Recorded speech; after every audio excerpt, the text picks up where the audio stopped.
My name's Spencer Watts, and I'm going to attempt to make competition-style, award-winning Remy Yammer. Yay! We're going to go again, because you don't know what the I just said. My name's Spencer Watts, and I'm going to attempt right now to make competition-style, award-winning pork ribs using a conventional oven at home.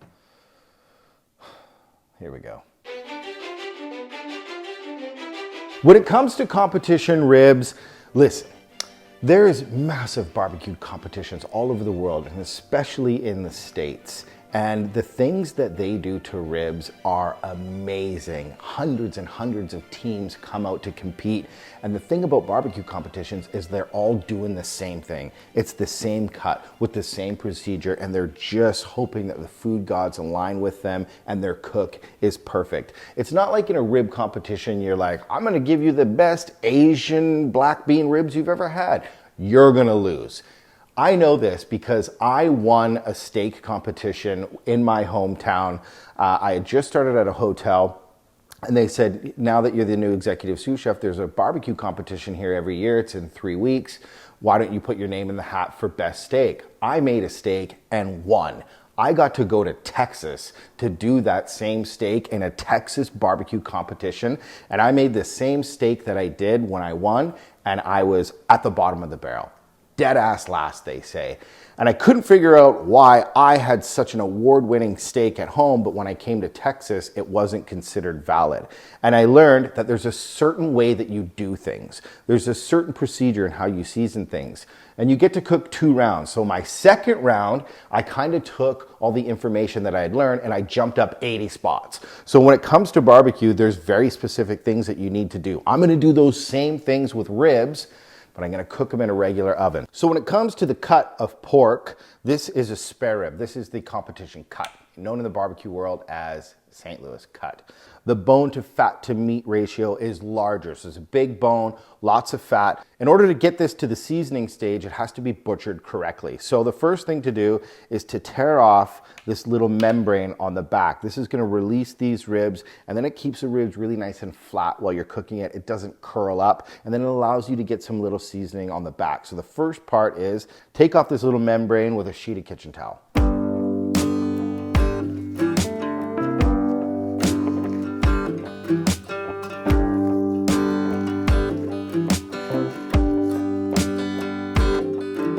Membrane's off, now it's time to trim what you want to cook. So usually you keep the 10 nicest bones in the center, and then the bones that you get rid of, I always cut them up, cook them for the kids, they love them. So 10 of the nicest bones in the middle. Let's see, 1, 2, 3, 4, 5, 6, 7, 8, 9, 10. That looks pretty good, so I'll take it off there and get rid of those 2.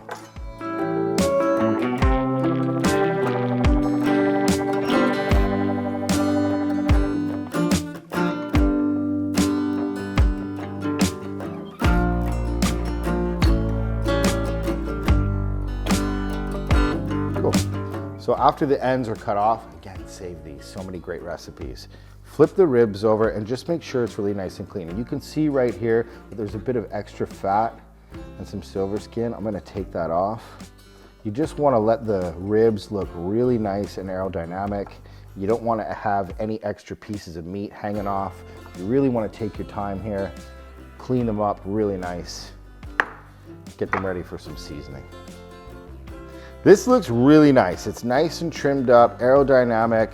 The membrane's been pulled off the back. This is looking really nice and clean. So what I like to do is season it with salt right now and let it sit a little bit. If you just if you get some seasoning on there, seasoning and pork, salt and pork is super delicious, and you wanna let it sweat into this meat. If you let this sit on here for 10 minutes, 15 minutes, 20 minutes, half an hour, even an hour, that salt is gonna season, like really truly season the meat. That's a really good step for me. I love putting the salt on it and just letting it sit into the rib. Look at that. So you can see what the natural one looked like, and then you can see what a competition rib looks like. Really nice and tight, really nice and trim, membrane off the back. Let that salt soak in there and give it some really nice seasonings. Then it's onto the binder and the dry spices. Ribs are getting their sweat on, a little hot yoga for the ribs, and I'm gonna go on to the binder. The binder is the glue for the dry spices and a chance to kickstart your flavor. Now, normally ribs would be done in a smoker over a long period of time. I don't have a smoker, so I'm gonna rely on a little liquid smoke in my binder just a touch. So classically in a binder, you're gonna find some mustard. I'm putting mustard in mine, nothing fancy, good old fashioned ballpark mustard. And I wanna get these ribs as dark as possible in the beginning, because when you cook them on a smoker over a long period of time, they really develop this nice red amber color from the smoke, and I wanna mimic that amber color, and I'm gonna do that with a little molasses.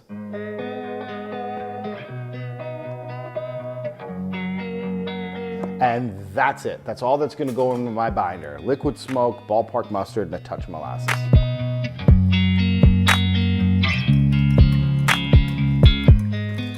So ribs are sweating, that's a great start. After the trim, the binder's done. Now it's on to the dry spice rub. This is where you can get really inventive. This is the chance in a competition barbecue where you can make this personal, tell your story, and give a lot of flavor. So mine's gonna be fairly simple. I'm gonna start with some garlic powder because it gets a little sweet when it cooks, and it's got a nice little fragrant kick to it. I love it. And paprika. Again, I need these ribs to get dark. I need to mirror that dark amber color when they come out of a smoker. I'm gonna lean into the paprika a whole bunch.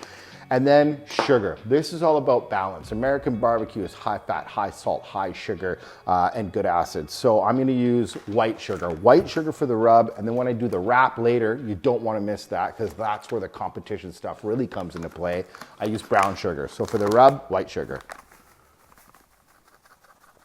And I've already got salt on it, so I'm gonna hit it with some black pepper. Now, in barbecue, they use a grind of black pepper that's very nice and coarse because over time, that coarse black pepper gets sweet and it gets tacky and it gives the rib a good mouthfeel. So some nice coarse black pepper into the rub. And last but not least, I'm going in Old Bay. That sounds crazy, but there's little pops of celery seed in it, and it's beautiful. And that and pork together, delicious. Not too overpowering, but enough that you're like, what was in that guy's rub? Old Bay.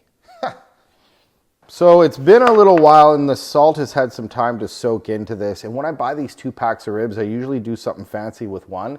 And then the other rib rack, I'll cut up into individual ribs and I'll do like my mom's famous ribs, which is slow cooked. Those are delicious. But right now I'm focused on trying to make competition ribs.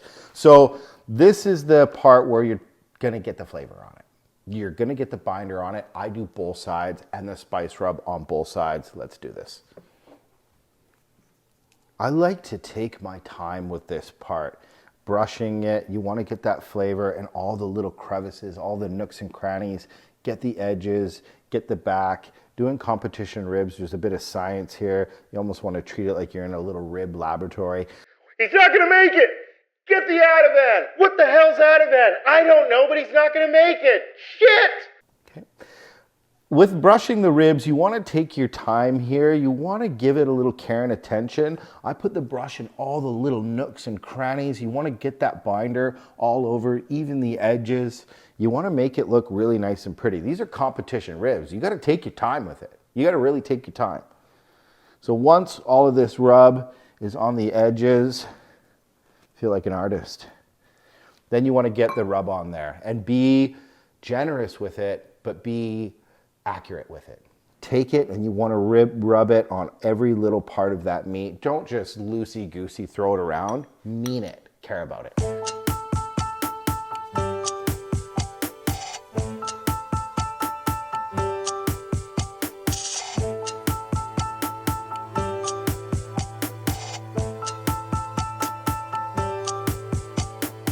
Once you have a nice even little coating, I like to pick up the ribs and get the edges. There's a lot of surface area here, and when you're making competition ribs, you want every bite to be explosive. That's the deal. The judges are gonna take one bite of these ribs, so you wanna make sure that there's flavor on every possible angle that they could eat from. So even do the sides and the edges.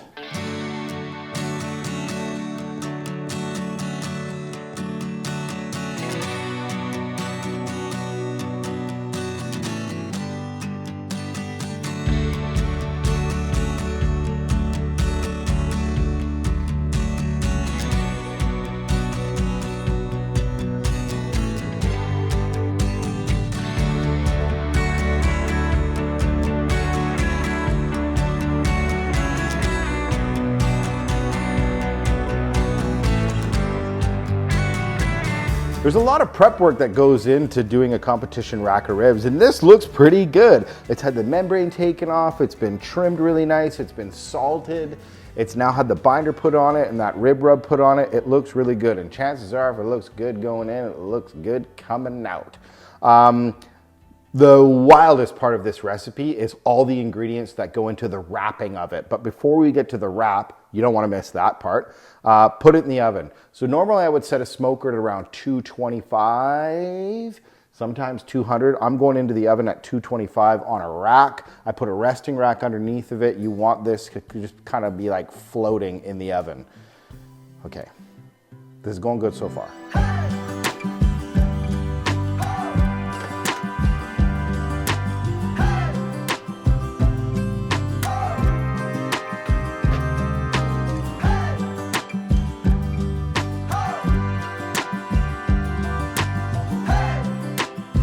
So they've been in the oven for 3 hours at around 225, and the binder and the spice rub on top are nice and shellac. That's a good sign that it's ready for the wrap.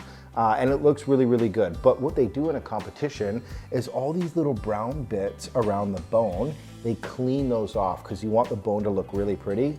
So if they do that in a competition, that's what I'm gonna do right now. Just clean off those bones.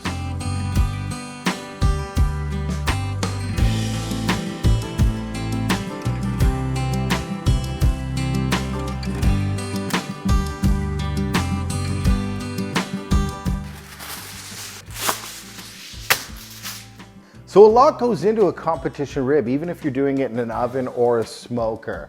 The meat has to be clean. You gotta clear the membrane off. You gotta tip it and top it and season it and sweat it out and then put a binder on and a rib rub and cook it and clean the bones. But this, right here, the wrap, is one of the most important parts, and this is where you throw so much flavor at it. So when the foil's down, I start with little pads of butter. You could use margarine if you want, but I'm using unsalted butter. So you want to lay some pads down there, something that's gonna just kind of cover the ribs. And then the next part, to keep a little moisture in there, throw in some apple juice. You could use apple cider if you want. I'm just using good old-fashioned apple juice, and I like doing it with this thing because you can just squirt it on. That's gonna give it some moisture because this is its own little environment in here, and that's been cooked dry so far. We wanna put some moisture back into the ribs. Speaking of the ribs, there's a lot of seasoning that goes on here. So honey, but I'm gonna use hot honey because I'm gonna hit it with a lot of brown sugar and a lot of barbecue sauce. So butter, apple juice, and then we're going honey, barbecue sauce, brown sugar on the ribs.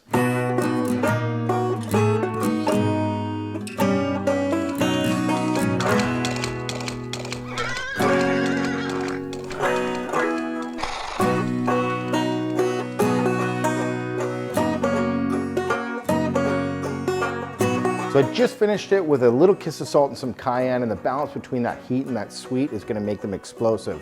Now you wanna carefully put that sugar and sauce side down on the butter, and then we wrap it.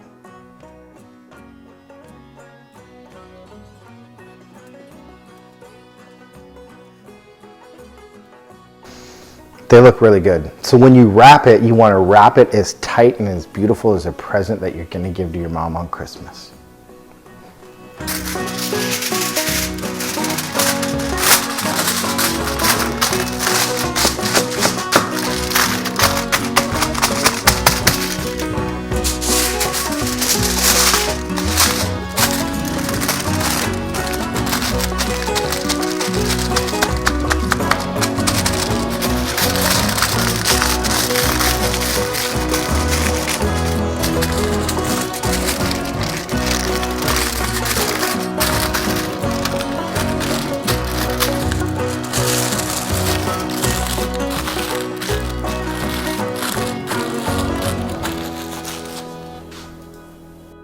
Pretty good.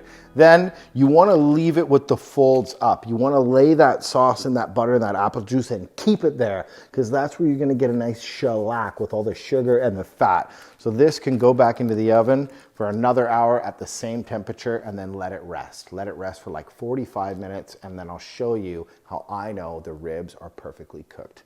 No thermometer included. These ribs have been through a lot, and it's really important to let them rest. Just give them 45 minutes or an hour just to hang out. It'll cool down a little bit. It helps tighten the ribs up, makes it easy to cut, and this is how I know the ribs are done, the toothpick test. You want to insert it into the rib. If it just goes in gently, you know it's cooked. Check it out.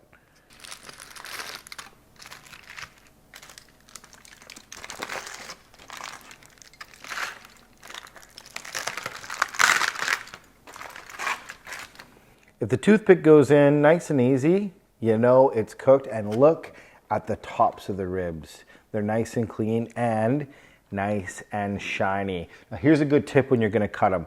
Lay them down like this with the bones facing up, and then you can slice them and check out how perfect this rib looks.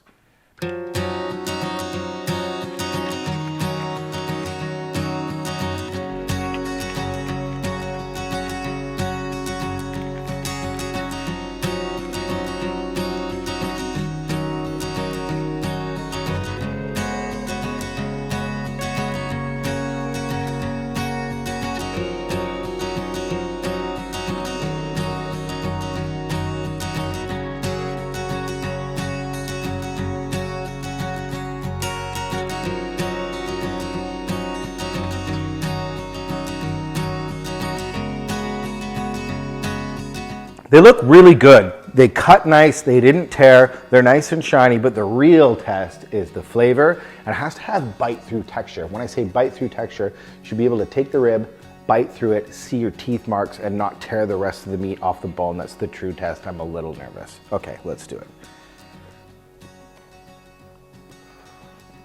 I mean, that looks pretty good. I should be able to take just a bite right out of the middle, and you should see bone, and that's it. Here we go.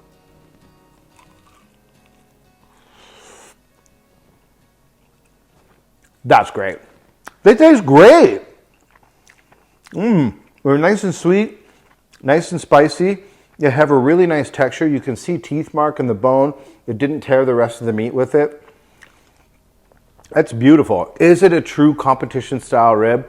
The treatment of it is for sure, but it is missing that long, slow smoke, that smoke ring, and that like quintessential smoky barbecue flavor. But there is little hits of smoke from the liquid smoke in there. It's not that bad.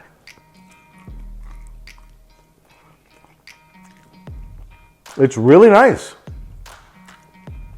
I think I did it. I think I did it. Competition ribs in a conventional oven. Not that bad.